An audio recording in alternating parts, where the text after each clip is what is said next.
क्या आपने फैक्ट्री में सीलिंग फैन को बनते हुए देखा है और कैसे फैक्ट्री में हजारों एलईडी बल्ब को बनाया जाता है? तो नंबर पहले पर आता है सीलिंग फैन मेकिंग प्रोसेस। तो इसे बनाने के लिए सबसे पहले इसकी बॉडी को बनाया जाता है। उसके लिए एल्यूमिनियम बिस्किट को एक भट्टी में डालकर हीट करते हैं, जिसे ये पिघलकर लिक्विड के फॉर्म में आ जाता है। अब इस लिक्विड को मोल्डिंग मशीन में डालकर डाई में भेजते हैं, जिससे फैन बॉडी बनकर तैयार हो जाता है।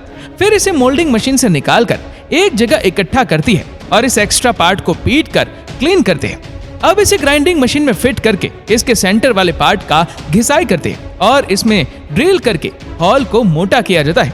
अब इसकी बॉडी को स्मूथ बनाने के लिए इसके ऊपरी लेयर की घिसाई करके मशीन से बाहर निकालते हैं। फिर इसके अपर और लोअर बॉडी को एक साथ जोड़ने के लिए ड्रिल करते हैं ताकि इसमें स्क्रू लगाए जा सके। अब इसमें फैन ब्लेड लगाने के लिए ड्रिल करते हैं और कन्वेयर बेल्ट पर रखकर पेंटिंग यूनिट में भेजते हैं, जहां इन पर व्हाइट कलर स्प्रे करके एक जगह इकट्ठा किया जाता है और स्टोर रूम में रखकर सूखने के लिए छोड़ देते हैं। अब बारी आती है ब्लेड को बनाने की, जिसके लिए स्टील से बनी ब्लेड पर ड्रिलिंग मशीन से हॉल करते हैं। फिर इस पर प्रेसिंग मशीन से दबाव देकर ब्लेड का शेप दे दिया जाता है और इसमें ब्रैकेट लगाकर स्क्रू से टाइटली कसा जाता है ताकि इसे फैन बॉडी के साथ कनेक्ट किया जा सके। अब इन ब्लेड को एंटी रैश लिक्विड में डालकर धुलते हैं ताकि इसमें लंबे समय तक जंग ना लगे। फिर इन सभी ब्लेड को एक हैंगर में लटकाकर इन पर व्हाइट कलर स्प्रे करते हैं, जिसे कुछ इस तरह बन जाते हैं। अब इनका वेट मेजरिंग करके फाइनली इसे तैयार कर लिया जाता है। अब बारी आती है आर्मेचर को बनाने की, जो पूरे फैन को रोटेट करता है। तो इसे बनाने के लिए स्ट्रेटर पर इंसुलेटर लगाकर वाइंडिंग मशीन में डालते हैं। अब इस पर कॉपर वायर लपेटकर इसे पूरी तरह तैयार कर लेते हैं। फिर इसके एक्स्ट्रा वायर को कटिंग करके इसमें शेफ्ट को लगाते हैं और इसे प्रेसिंग मशीन से दबाव देकर शेफ्ट को अच्छे से एडजस्ट कर लेते हैं। अब इसमें 2 वायर डालकर स्ट्रेटर के वाइंडिंग से कनेक्ट करते हैं। अब बारी आती है फैन असेंबलिंग की, जिसके लिए फैन बॉडी में इंसुलेटेड रिंग डालकर प्रेसिंग मशीन से दबाव देते हैं ताकि फैन में करंट ना फैले। अब बारी आती है टेस्टिंग की, जिसके लिए फैन में इलेक्ट्रिक करंट देकर इसकी स्मूथनेस को चेक किया जाता है। फिर इसमें मोटर हाउसिंग लगाकर इसे आर्मेचर वायर को कनेक्ट करते हैं।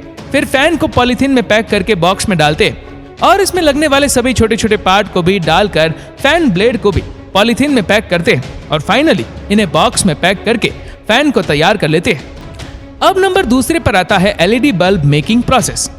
तो इसे बनाने के लिए सबसे पहले मोल्डिंग मशीन में प्लास्टिक ग्रेन्यूल डालकर डिफ्यूजर का शेप देते हैं। फिर दूसरे मशीन में एल्यूमिनियम की हाउसिंग डालकर ऊपर प्लास्टिक की कोटिंग चढ़ाते हैं, जिससे बल्ब का बॉटम हाउसिंग बनकर तैयार हो जाता है। अब बारी आती है एलईडी प्लेट बनाने की, जिसके लिए एलईडी का सर्किट बोर्ड तैयार किया जाता है, जिस पर छोटे छोटे एलईडी को एसएमटी यानी सर्विस मॉनिटरिंग टेक्नोलॉजी द्वारा जोड़ा जाता है, जिससे एलईडी प्लेट बनकर तैयार हो जाता है।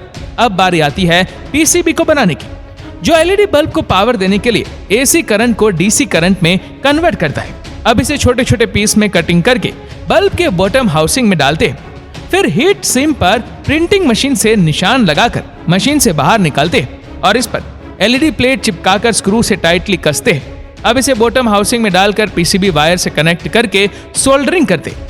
अब इसका टेस्टिंग करके इसके पीछे मेटल कैप को लगाते हैं और इसे प्रेसिंग मशीन से दबाव देकर कैप को लॉक कर लेते हैं।